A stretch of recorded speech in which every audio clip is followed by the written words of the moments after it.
All right, test, test, test. How we doing? Oh, all right. I think we're happening.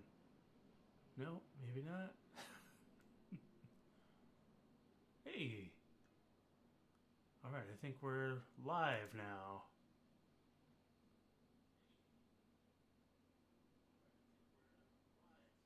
Yeah, all right. So, hey everyone, what's up? This is Dan.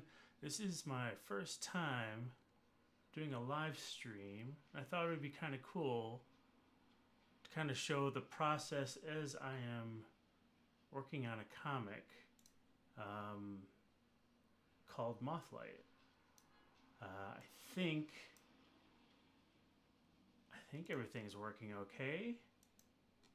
Hold on one second.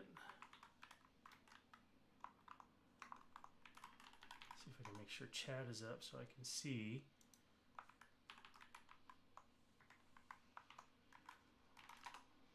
Can't see anything right now.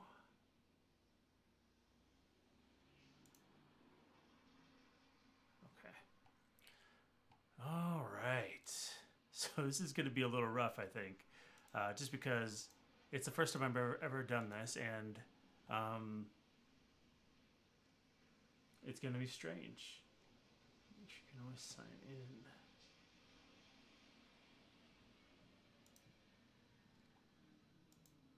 It's asking me, it's prompting me. Okay, there we go. We can see some chat.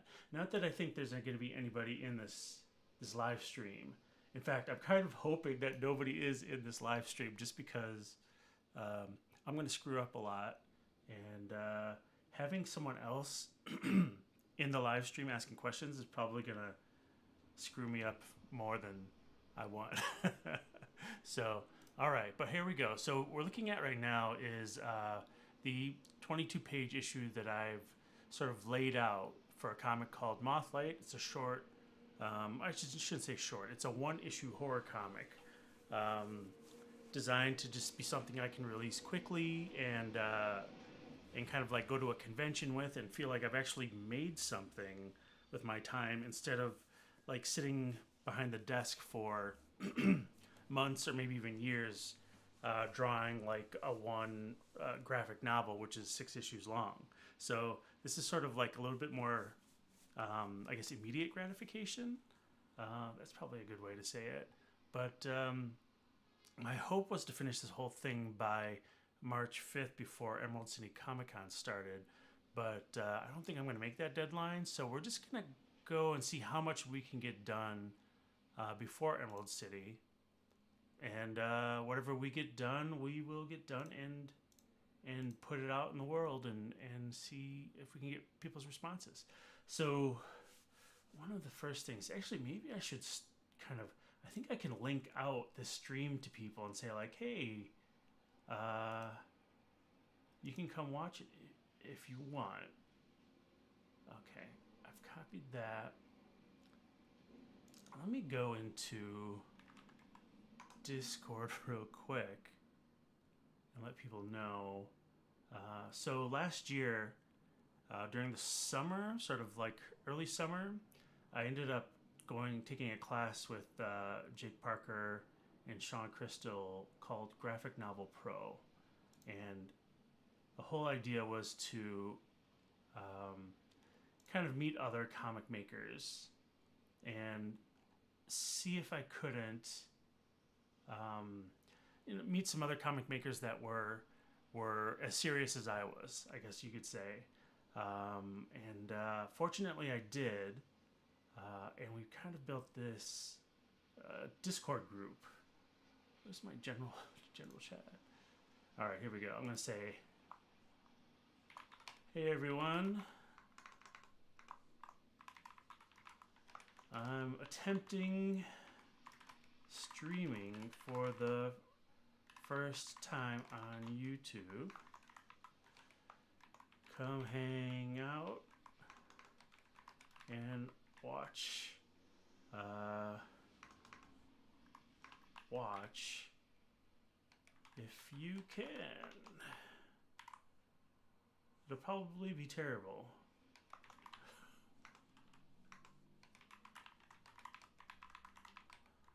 that's okay. So, right? You've got to be able to make your mistakes, I think. That's important. Like there's something that I've learned, I think, throughout life is that I'm just gonna, it's important to try things. I get nervous, I get anxious a lot, but sometimes you just got to put yourself out there, and hopefully that's is that even the right link? RTMP, what does that even mean? Stream URL. Okay, I hope that works. We'll see. I'm not gonna think too hard about it right now. So let's go with. All right, let's get to work. Let's get some drawing done. As you can see, I am right at the beginning of this comic. This is actually page 1, where we're showing a map of North America. And as much as I would love to draw North America from memory, I'm not going to do that. In fact, I'm just going to pull up a probably Google image. Hopefully I can find something that is like it has a Creative Commons license, because you kind of want to, oh yeah, there we go, perfect. I want to make sure I'm not infringing on anyone's rights, because that's never cool. So copy image, let's see, can I just drag and drop it? Yes, I can. Look at that. Oh wait, I think I just replaced my whole, oh no, here we go. I just opened up a new window. So here, oh, okay, got smaller. So here's the thing that's really interesting, is that I don't really need it to be exact at this point. I mean, it's sort of like a basic illustration of North America, and where, sort of the whole premise of the story is that a swatch of land throughout North America has become corrupted. And within sort of this corrupted area are creatures of nightmare. And then as time has passed, we see that like 15 years has passed usually when these stories start. And we ended up seeing that these characters, or the world I should say, has kind of become comfortable with the fact that there's this weird corrupted environment in their own backyard. And it's kind of become just like, I would almost imagine like nuclear, I always say nuclear, but nuclear. I'm from Wisconsin originally, so that's why I say it. I think we all say it like that in Wisconsin. Maybe not. But anyway, so it's sort of like there's that like threat in the background that you kind of don't really focus on too much. Boy, change my layer back to a gray tone and keep sort of my blue line on it. All right, so this is just me sort of doing like a very basic idea of America. It doesn't need to be exact, just sort of representing an idea. Also, I will say that as I'm doing this, I'm not trying to do like a final illustration at this point. All I'm interested in is sort of something basic that I can show to some friends and kind of get an idea. So I'm going to kind of rough out the whole comic, figure out if it works. Or I should say I'm going to loosely rough out the comic, just so you can understand certain visuals and you can understand what's going on. Because right now in my layout stage, things don't make any sense whatsoever. And then I'm going to take that sort of very rough layout, or I should say roughed out version, and I'm going to send it to some friends and get some feedback on it, on the visuals. So just kind of see like how my compositions are doing. Do things read correctly? And I think it's important to do it at that early stage, simply because it means you haven't put a whole lot of time into it. So if you need to make changes, it's not such a big deal. Like there's nothing I hate more than putting like days, hours, days, weeks into a comic page, and then having somebody point something out and saying like, oh, you need to fix that, and it's just like, oh man, now I have to redraw this all over again from the beginning, right? And then thereby wasting like weeks worth of work. So the idea of kind of doing something loose and quick, and that's just understandable enough. And then someone giving you corrections is actually a much better way to work for me, anyways. I think everyone works a little bit differently. I don't know a lot of comic artists who are actually doing stuff and getting feedback on it as they work on it. It's usually like whatever they say goes, and that's it. So hopefully this technique of like showing the work at an early stage will help improve the comic. We will see. And maybe, you know, as I do it more, as I get better at it, as I become a stronger writer and artist, I can maybe trust my instincts a little bit more and maybe not need as much feedback. But man, I'm always a big fan of feedback from people because it really does help you figure out things that are just not obvious to you. I mean, I've had so many critique sessions where I'm sitting in, and I mean, as a writer, as an artist, as whatever, and someone points something out that I was just oblivious to, or maybe even they give you a really good idea of something you can use to improve your story. So feedback is always welcome for me. I always enjoy it. So again, just kind of drawing North America as loosely as I can. I'm never even in the, I think at the final stages, I'm not going to make it too detailed because you know, it's funny with comics. You look at an image and it takes like what, a fraction of a second to understand what's going on. Spending hours on it, it just seems like it can be a waste. But yeah, so that's the basic idea. Just keep it loose. I probably even shouldn't get this detailed, honestly. See, this is one of the problems I encounter quite a bit, which is I get way too in the weeds, and I start thinking like, oh, I can make this a little more detailed or make this a little bit more accurate. And there's sort of like this perfectionist part of my brain where I'm like, I need to get in there and really make this right. And, you know, if it doesn't work, then I got to erase and start over, and all these dumb little things that'll just slow you down. So I'm trying to avoid that. And I'm just trying to do it as fast as possible here. Yeah, I'm still going too slow. So I'm going to start speeding this up. Oh, Iceland, right over here.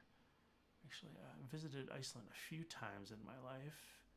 My partner just went to Iceland over New Year's to visit some friends. So, yeah, got a chance to. I've actually gone in the summer and in the winter, but Iceland's a beautiful country. It reminds me a lot of Wisconsin in the winter. Oh man, I've got some stories actually from driving in Iceland during the winter, but I'll save those for another time. All right, okay. So we're getting there. Do some little islands, some little happy islands. I feel like a little bit like Bob Ross doing this, you know. The idea of like drawing on camera in front of people. It's sort of weird. But hey, here we go. We got to get our Great Lakes in there. And there we go. This is Lake Michigan, and I grew up probably right here. This tiny little strip of land between the airport and the lake. Born and raised in Wisconsin for 20 some odd years, I think. If I remember right, way back when. So yeah, let's see. I think that might be okay. Do I want to put Cuba in there? I guess I could. Yeah. All right, Cuba, you're in. You got it. We take all countries, all cultures. Now, sort of the debate is, do I want to kind of create the borders for these lands, and maybe I think I will. Just so people kind of know where America and Canada are. All right, here we go. Oop. And then we'll do Mexico as well. Okay, so, whoops. If you, uh-oh, what happened to my pencil? Oh, it went into translucent mode. Here we go. So, yeah, that looks about right. Like if I drop out the map, it'll look fine, right? You'll be like, oh yeah, that's America, North America. Hopefully that's okay on the bottom there, but I almost want to move it up. The problem is I don't have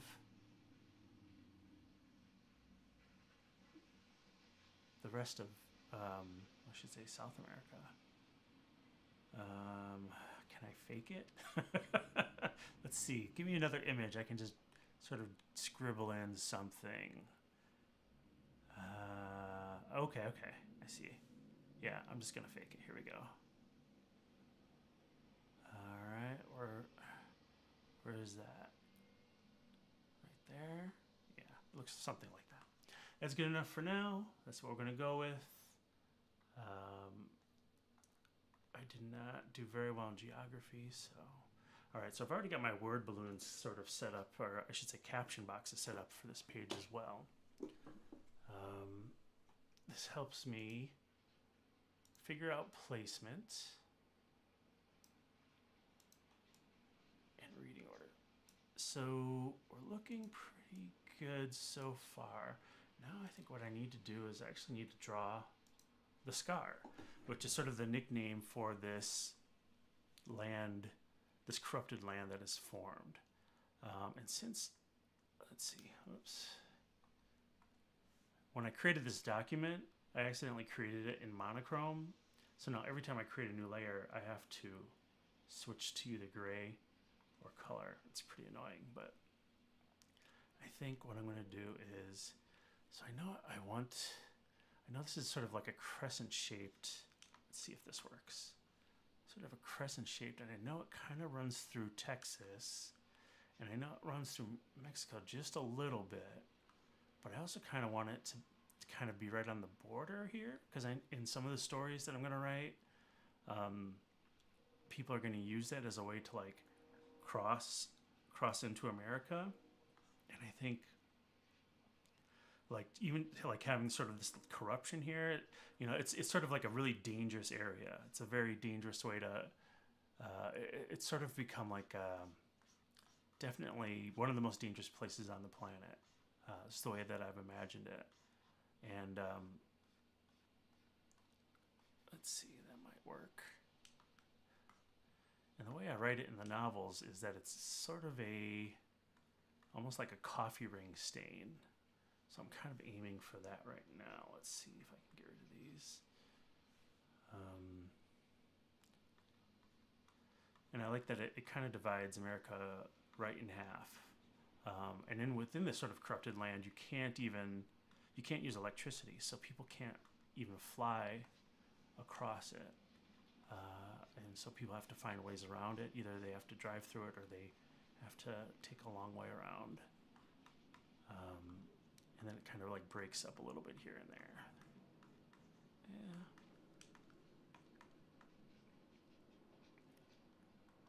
Right, and it just sort of like, again, I don't want to I'm already getting a little too detailed, but I really imagine like a lot of the stories are happening right here in the South.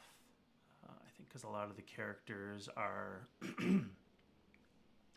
they're a little bold in that, or maybe even you could say a little reckless with their lives, and that they tend to go into the most dangerous place on earth for fun and profit. A little less fun, a little more profit, I should say. And with MothLight, we actually follow two fathers as they bring their kids in there. They're sort of teenage boys, or a little bit younger than, one's a little bit younger than teenage, but they've grown it up with it in their backyard their whole lives, so they don't really kind of feel the dangers of it as much. especially the younger kids who, when you're a kid, you just do dumb stuff all the time. So I think as a teenager or as a little kid, these characters are definitely adventuring into the scar whenever they want for fun. So I guess it is fun and profit. Yeah. So that's sort of the basic idea. That's the basic layout for now of the scar and how it crosses North America. Actually, I want to put it a little bit thicker right around here.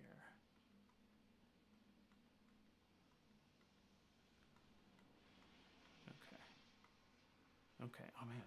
So, streaming for the first time, I want to make sure is everything working well? Maybe I should double check. I think I'm done with Discord. Everything else looks good so far. I'm getting some things that say excellent, so feel good about that. Let me test let me go back into YouTube. I don't know how people do this all the time.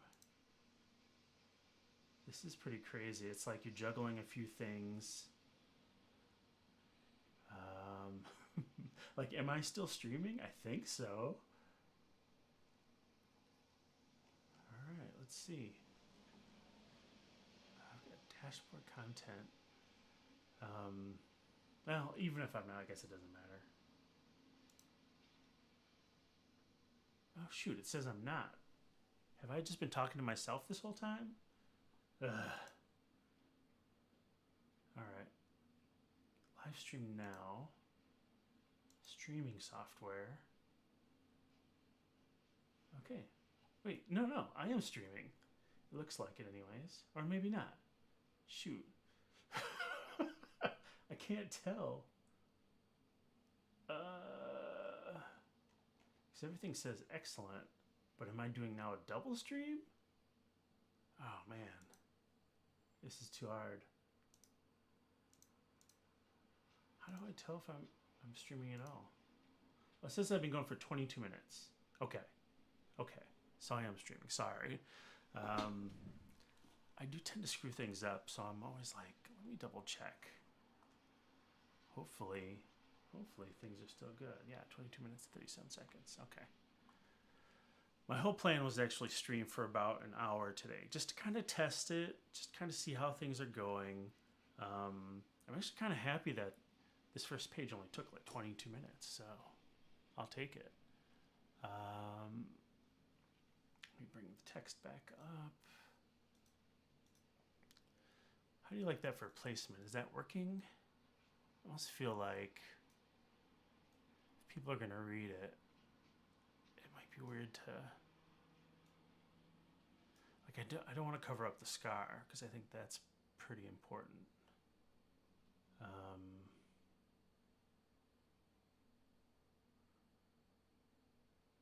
now how do I close out of this other stupid stream that I just created? See, that's going to bug me. This is why it's good not to have anybody in your very first stream, because you're going to make mistakes. Yeah, all right. I think it'll be fine. And if not, we'll figure it out. So it almost looks like there's a second stream, like kind of off screen here. Oh, shoot. Did I do that? Yeah, I did. Okay. And I've also noticed there's a little bit of a delay too, which kind of throws me off, actually. So I like that for text. Let's just save that as is.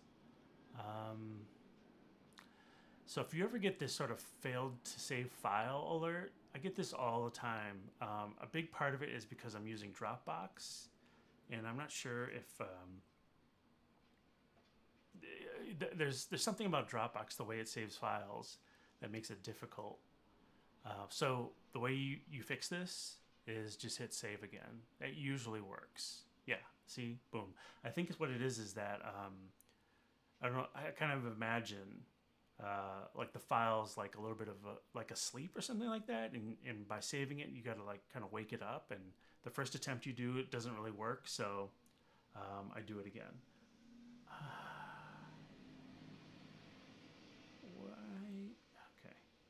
almost want to just like stop the stream and come back. Stream settings, stream health, stream analytics. I can't drag it over. Okay, well, we're just gonna go with it for now, and hopefully things will turn out. All right, let's go on to page 2. Yeah, let's do it. Oh yeah, so that first one was a splash page, but the second one has panels. As you can see, I've got the dialogue in here. This is actually one of the few pages that I've actually put the panel borders in, or the caption box borders, as well as dialogue balloon borders. And this is one of the reasons that I really love Clip Studio Paint, is because it does such a great job with word balloons. It makes it so much easier. It makes life easier. And it's definitely worth the cost for just the word balloons. Okay, so here we go. We've got our blue line. This is, again, really rough layout. Man, I didn't realize I would actually get this far this fast, so let's see what we can do. Again, gotta make sure I'm only doing like loose, rough drawings. Nope, that's not what I want.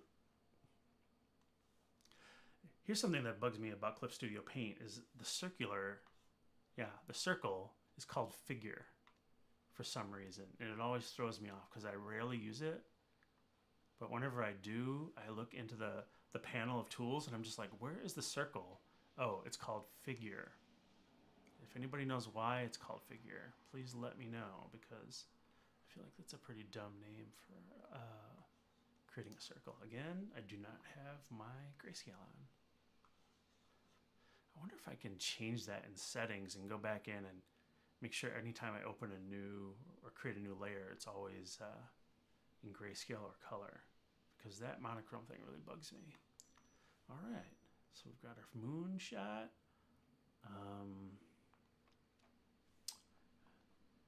Let's draw some trees in silhouette. So just looking for some happy little evergreen trees. Let's see. Okay. Yeah. You know what? I should have warmed up this morning. Actually, maybe I'll do that right now. I'll show you how I do my warm-ups in when I'm drawing digitally. I learned these actually a while ago. Really great sort of technique. Just sort of like first draw a bunch of circles. Try to draw the best circle you can. It's a really great way to sort of like, you know, warm up your hand, get a little bit of control. And then once you have a bunch of circles, you can start drawing straight lines between them. And like, see how that line isn't really straight? I'll just kind of try to do it again, just as a little bit of a practice. And what I like about this is that it forces me to draw at different angles. There's usually one angle that I'm really bad at drawing at. And if I just warm up a little bit and I keep trying it, it actually works in my favor, and I kind of iron out these sort of really terrible lines, and I do see an improvement in the actual final piece. So this is definitely worth trying if you want. Here's another one actually that I've seen people do that I also do. So just kind of make sure you have like a center, and then try to like draw straight lines out from it. And I think, like, man, there are people out there who, like, I consider the people who can draw a straight line like a true craftsman. Like, they are people who, like, drawing a freehand straight line is so hard. Like, even these are just like see how curved they are? Yeah, it's drawing a freehand straight line is one of the hardest things, and especially, and I consider these like shorter strokes. like I've seen people do like much longer strokes that are like, man, I wish I had that level of control. It's pretty amazing. But unfortunately, I do not have those skills, so I have to keep trying and keep. See, look at that. See how that curved right there? It does not. It's not good. And I always kind of thought like, hey, if you just draw it faster, it'll be straighter, or at least straight enough. But man, just kind of even doing like a straight, long line, impossible. And I think those people who like draw, do like industrial design, or who draw cars a lot, I think those people are the ones who like can really draw straight lines at length. But yeah, so this is just a little quick warm-up exercise that I'll do if I can remember to do it. So I was happy to share it here. Hopefully that'll be useful for anyone else out there. And you could definitely do better straight lines than me. So, all right, I'll just turn that off and see if we can get back to drawing our evergreen trees. Okay. What I should do is actually have some kind of reference, because I feel like with trees and fire, I tend to draw them like a child. There's something about like in clouds. There's something about those shapes that are like, at some point there's a better way to draw these things. And I've actually considered, as dumb as it sounds, I've actually considered putting a zine together of how other people draw trees, for better or for worse. I don't know, would anybody find that useful? Just like, this is how, this is like a page of trees drawn by Sal Buscema, right? Like, rest in peace. I think he just passed away on Friday. But like the idea that you could have one page dedicated to this artist, another page dedicated to another artist, how they draw trees, and everyone draws trees differently. But I feel like I just draw trees like a child, and I need some better tree techniques. There was one really great sort of, I think I saw it on TikTok. It was this artist who gave like some tips on how she draws trees. And only an artist would be interested in knowing how other people draw trees, right? It's got to be like the most boring thing ever. All right, that's going to be a pretty big silhouette. And then I got to draw moths, which I could draw off the top of my head. Here's something that I've also learned over the years is don't draw things out of the top of your head. Just reference it always. It'll just help you. It'll help me become a better artist. Just kind of understanding things. Just being able to look at something and say, oh, these are details that I never thought about. So this is supposed to be a moth flying in front of a full moon. Excuse me. I am recovering from being a little bit sick, but finally getting better. There's some crazy looking moths in the world, man. Wow. I need one in flight, though. I'd like to get one in, like, moth flying. Maybe that's it. That one looks like a bat. Right? I don't want to...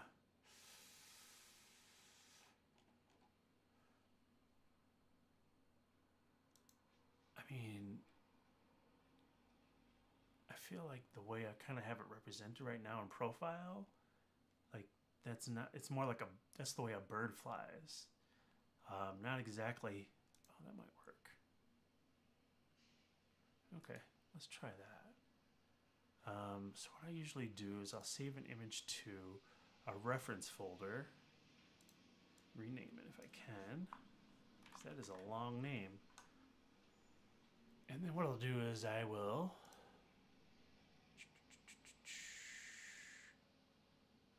this in a while. I usually bring up a reference panel. Where is it? It's not Navigator. It's not Subview. Is it Subview? It is Subview. All right. Whoops. So what I need is to find this image, which I cannot find right now. Here it is. No.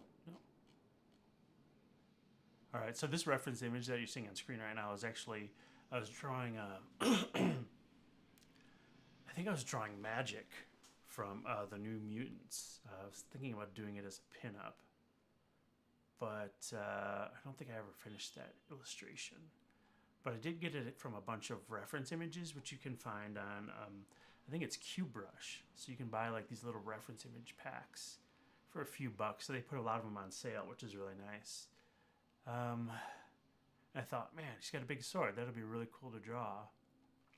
But I never got around to finishing it. And now I can't find this moth image, which sucks. Oh, there we are. Okay. So this is how I'll usually do my photo references. Just kind of bring it in a little bit and not draw it exactly, but the idea is to just draw it, use it as a reference to kind of help give me some details that I normally wouldn't think of. All right, let's see. I mean, I kind of like the wing structure in this thing. Like, I know I want, like, the head. I almost want to see how oddly shaped is the head. It's almost like two giant eyes with, like, I don't even know what you call that, the little tube nose that comes out of there. There's a name for it. I can't remember it right now, though. And then I kind of like the body shape. I do like the wings, which is, let's say, but this is going to be in silhouette.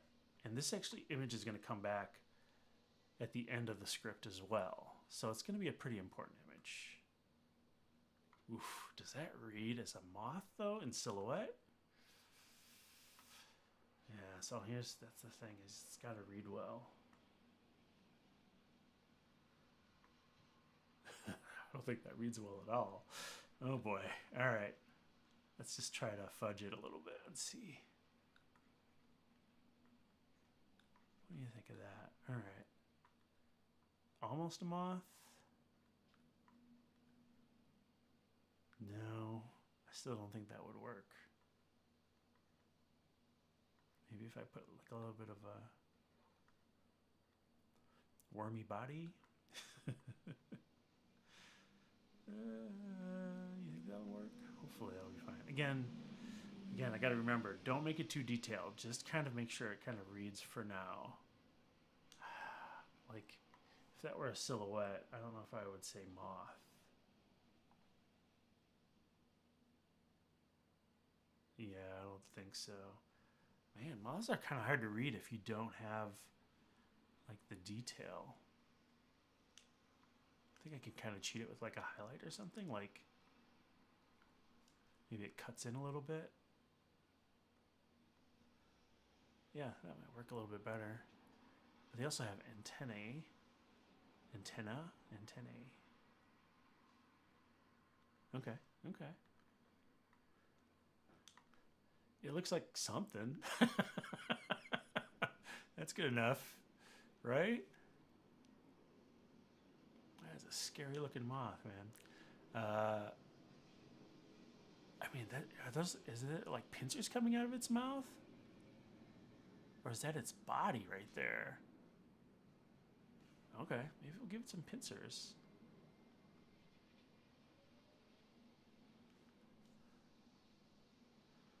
Again, don't get too detailed. Not too detailed. We're gonna...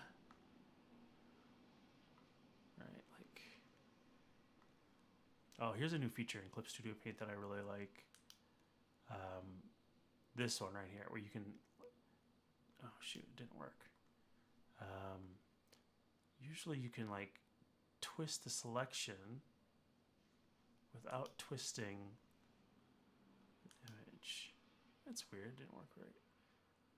But the idea is you can spin the selection a little bit, so you can put it right where you want it, and it doesn't affect the actual drawing, and then you apply it, and then you can click the other handle and it'll shrink it the way you want. Okay. I mean, I think it reads as bug, right? Maybe a moth? Good enough for now. Good enough for now. Again, try not to try to think too hard about it or draw too detailed. So, all right, let's bring our text back in. Okay, yeah. I was a little worried about all this negative space down here, but now that we have like text in there, I think it's actually fine. I just need to bring this guy probably down a little bit.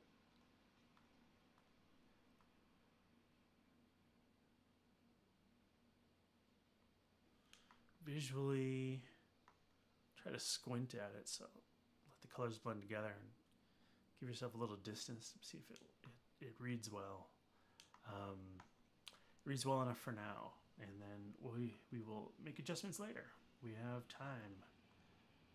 All right, let's bring these guys back in. All right, so now we have sort of the establishing shot of a forest. Sort of one of the important characters is actually the moth in a story called MothLight. And then we now are introduced to other characters. Let's see. I want to draw some trees, but again, so I have this thing about drawing trees, which is weird. Like the idea that I kind of like, again, I sort of draw trees like a child. Or like a forest, you know, just I think it's just sort of the go-to tree in your head. And to make it more interesting, I try to bring in reference images of trees. Just to kind of give me a little bit more variety. Otherwise, I feel like I just kind of do the same thing every time. Let's see if this will work. Yeah. Even just some branches, some organic branches, just to kind of help me figure out some directions. Let's see. All right, we're gonna go with this. So I'm thinking the figures are gonna be like really tiny in the distance here. Again, I can't really, it's one of those things, even when I'm drawing rough, just, it becomes, I feel like I forget how to draw. Just strange until I get serious, and then it's just like, okay, yeah, this is, you know, and then I start drawing a little more seriously. And but even this, like, you know, tiny silhouettes, they're hard to draw. I don't know if you've ever seen like Jim Lee's silhouettes. They're always amazing. Like I was looking at like his Batman Unwrapped, the Batman comic. I think it was Hush. And there's like this super detailed page in the comic, and then if you look in the background, there's this tiny silhouette of Catwoman, and man, it is like proportioned perfectly, and it is tiny. Like you could miss it. Like it's not even. I don't think she's like really a part of the scene at that moment. She's just kind of in the background, so it's like some foreshadowing. But amazing silhouettes. I mean, he really put some work into it. And I'm drawing like basic stick figures, so. That'll be fine for now, hopefully. All right. So I want to use like a bit of silhouette in the tree, because since we had silhouettes up here in the first panel, I'm going to kind of use that as a way to bring us into the frame as well, so it's not like so jarring. So we're looking at just maybe like a compositional framing technique to bring the viewers in. And again, sort of like, you know, just maybe like a visual way to visually move people's eyes.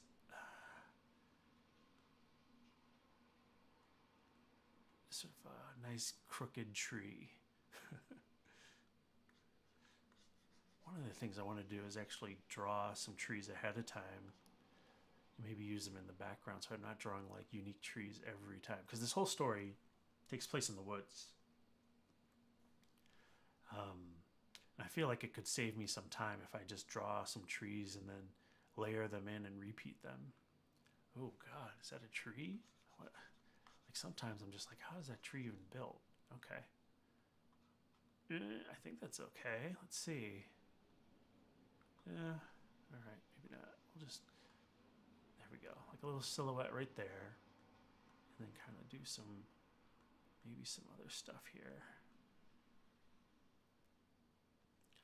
What was the technique that the girl was teaching? It was sort of like the idea that there's like trees within trees, or using like a certain drawing technique for the outer rim of the tree, and then kind of repeating it inside the tree to kind of give you like the idea of shadows. If I find it, I'll link it in the description. But yeah, it was such a long time ago. I can't even remember where I saw it. I think it was TikTok, but anyways. So what I could do is actually, yeah, create some foliage up here. Again, just try to frame. This will be silhouette as well. I'll shade in this tree a little bit to help things move visually.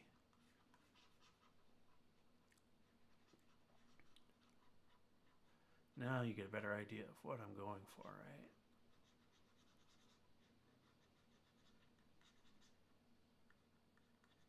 A little bit more clarity.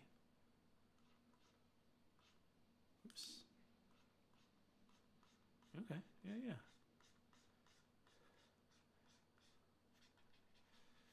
Starting to make me think of Edgar Rice Burroughs and his Tarzan stories. Lots of trees there too, but man, drawing trees well. One of the best trees that I've seen drawn are Jamie Hewlett's trees. He did like a study on trees. Like he went out in nature and actually just drew trees, like, you know, a real artist. As opposed to me, who's just like, yeah, I think I know what a tree looks like. But if you ever get his art, his Taschen artist edition, it's not an artist edition. It's more like a monograph. But if you ever see that, man, the trees he drew, amazing. And they're trees. It's just like bark and leaves and everything. But like pen and ink, incredible images. Definitely worth checking out. So, you know what? Since it feels like they're really high up, I think I'll just draw more like sort of foliage here. And maybe when I do like the toning, I can actually give this some different levels. So it'll help us have some depth. Again, this is going to be like a black and white story. And my hope is to ink it traditionally, which might be a huge mistake. If it is, it's okay. Again, I'm all about, you know, experimenting, trying new things, trying to figure out like what I like drawing and how I like drawing. So I feel like it takes the pressure off of trying to be perfect. It allows me to make some mistakes, and I make a lot of mistakes, man. Hopefully that reads well. I don't know.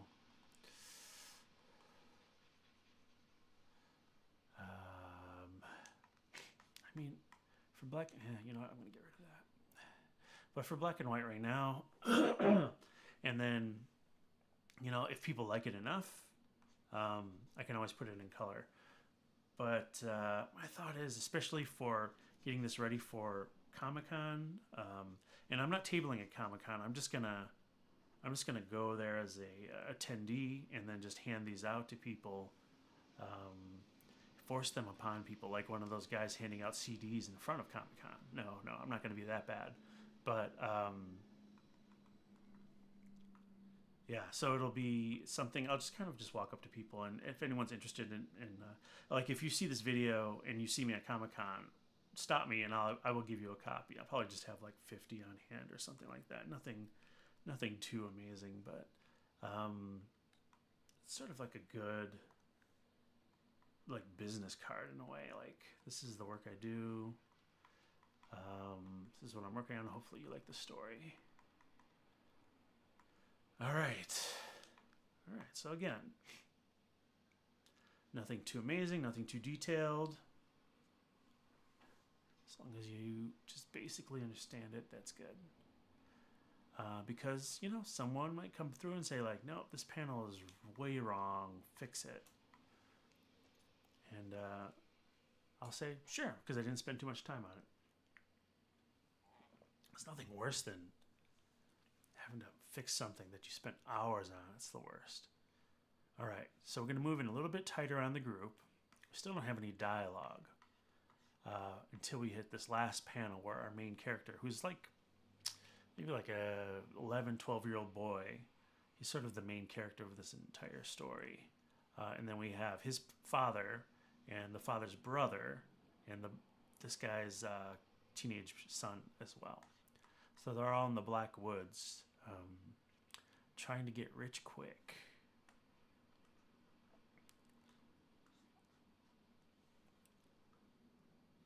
If you know anybody who draws really good trees, please leave it in the comments below, because I'm always trying to find a better way. Trees, clouds, and fire. Like, I feel like the best fire that I've seen in comics right now are people who actually color the fire. They don't just like, it's very hard. I've rarely seen good fire drawn in black and white, unless they're using like dry brush in some way, because it's such an non-material, right, element. It's one of those things that's like, there's no real hard edges, and as soon as you bring in black and white pen and ink drawings to fire, it becomes like, it becomes a little bit harder to read for me. So if you know somebody who draws really good fire, trees, or clouds, I want to know. Please leave it in the comments.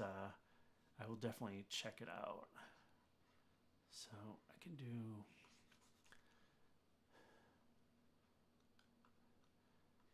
like making trees organic. So annoying. All right. Excuse me, man. Finally getting healthier. It's taking its time. Let's see. I might leave these guys in silhouette as well.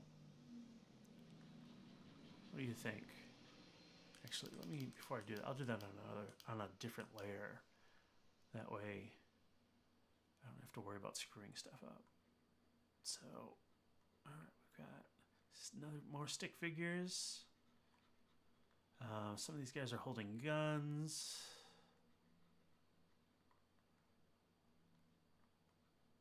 Some of them have a hat on backwards. Like, I swear I know how to draw. Sometimes. Not right now, though. We've got the father. I want to make him a little more heavy set. Give him a little more of a pear shape. He's also got a gun. Let's see. I should say a hunting rifle, not really a gun. Well, it is a gun, but he's in the woods and he's hunting moths with a gun. But no, that's a testament to see how dangerous this actually is for these people. The gun is for their protection from the creatures in the woods, which some they will encounter in this issue. So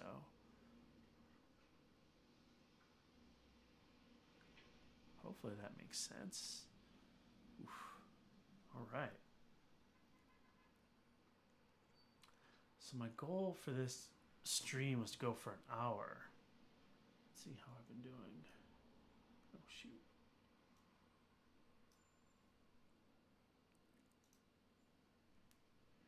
54 minutes. Wow. Yeah.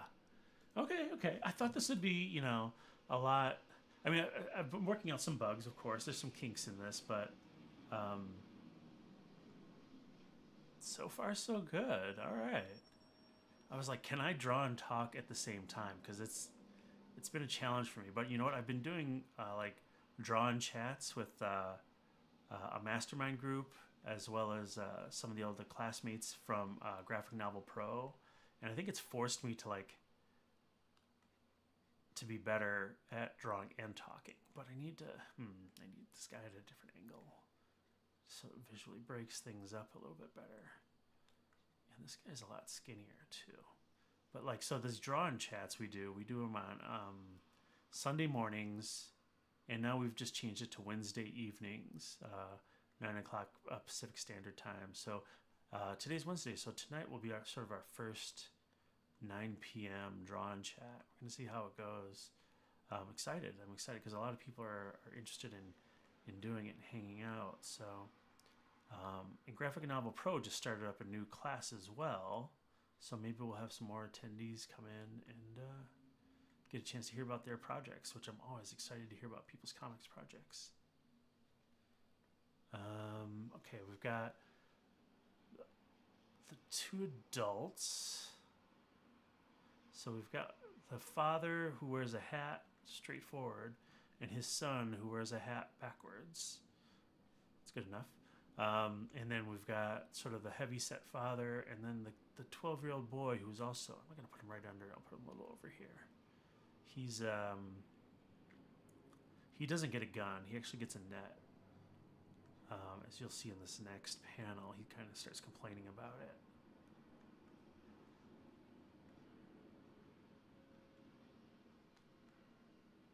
But in the story, he's the only one who catches moths. Let's see. Does that make sense? So we've got some bushes. I'm going to cover up some feet here. Do this Liefeld style. Let's see. You don't need feet. Okay. And then I can do some background trees as well, which will help me single out some of these characters from the background.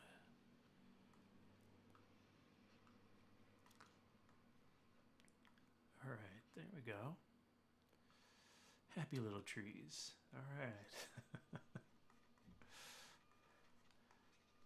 Man, Bob Ross. I actually had his painting kit as a kid. I think, it's your parents, they buy you a painting set. And of course, Bob Ross is pretty well known on, television. So I might have gotten it from an aunt or uncle or something like that. But I ended up, when I went to art school, I brought, so I don't know if you remember that Bob Ross had this sort of painting knife. He would use it to etch in really hard edges, which is, really cool technique. And I brought it to art school with me for one of my painting classes. And the teacher kind of made fun of me for it.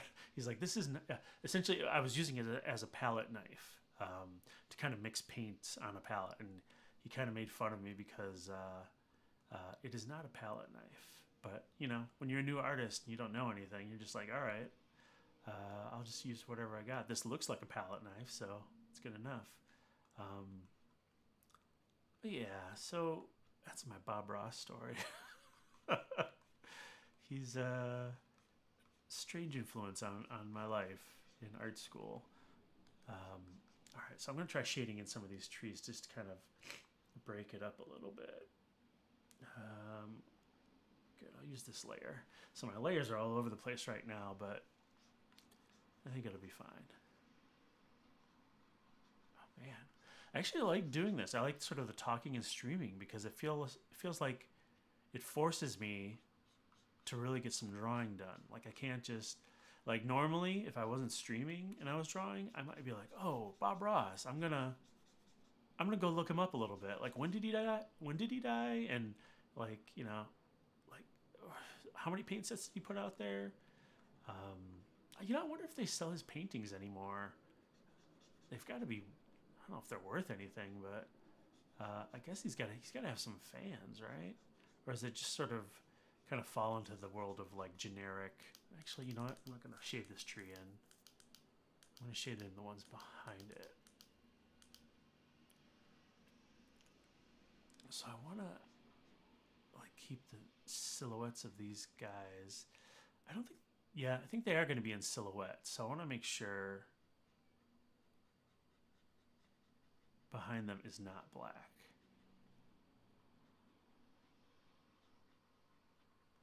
Again, sort of like the slow introduction to these characters. They're really tiny over here, and then it comes over here, and we get just a little bit closer. Which means I'll kind of make sure their silhouettes pop a little bit by making the trees, the gaps of the trees will be here. Right? Like they'll, so you can see their silhouette against the black background. All right, I'm kind of losing myself here. I'm not sure exactly what's tree and what's background, but it's all right. We'll figure it out. Like they're all standing in front of white trees. Even though technically this forest, it's called the Scar, and everything inside of it is sort of stained black. In fact, it's the whole world inside the Scar is it's almost like it's a stain that you can't even get off your skin very easily. So everybody who goes in is sort of marked in a way, and those people who like have their careers, you know, like the mercenaries who go in there for profit. Those guys are almost like coal miners, the way I imagine it. They're, you know, caked with like a black stain across their face that they just can't get off.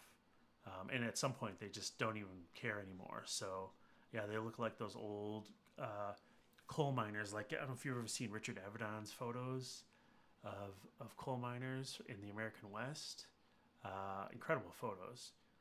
Sort of like my inspiration for a lot of sort of the visual aspects of the way these people look. Okay. Maybe I can do like another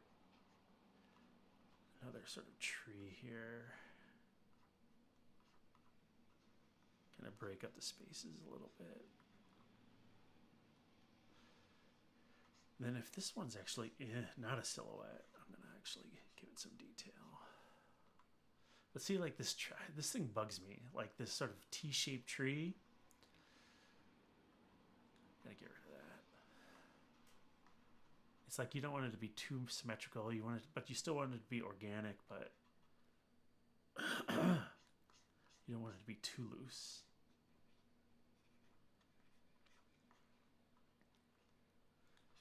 Anyways, yeah. So I think I'm gonna put together a zine focused specifically on trees. I was thinking trees by various artists. Bricks, like that's another one of those things. Like just drawing bricks can be really annoying. And it's always good to have like a reference of like, hey, this is how people draw brick. This is how like 30 different artists draw bricks. You know, use one or two of them, combine a few, and have at it. Or I'll do what's the other thing I want? Clouds is another one, and fire are sort of the things that I really want to see. You know, sort of study how other people do it. All right. Hopefully that reads well. All right. Let's do one more panel again, sort of rough and loose. All right.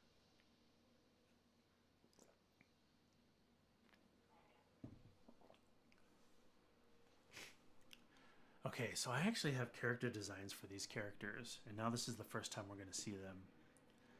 But I'm actually running out of time. So I hit the first hour. This is all I wanted to do. I think we're going to stop right here, and then we'll come back maybe later today, maybe tomorrow. And we'll do another live stream as I draw MothLight, a short, or I should say, a one-issue horror comic. All right, now I just got to figure out how to stop this stream. So I think that's it for now. Oh, shoot. Yeah, that's it for now. I will see you next time. Hopefully that wasn't incredibly boring, but I kind of enjoy this. I kind of like talking through the drawing process a little bit. Hopefully I'm not incredibly boring with this, but yeah. All right, small steps. First stream so far successful. All right, victory. Okay, see you next time.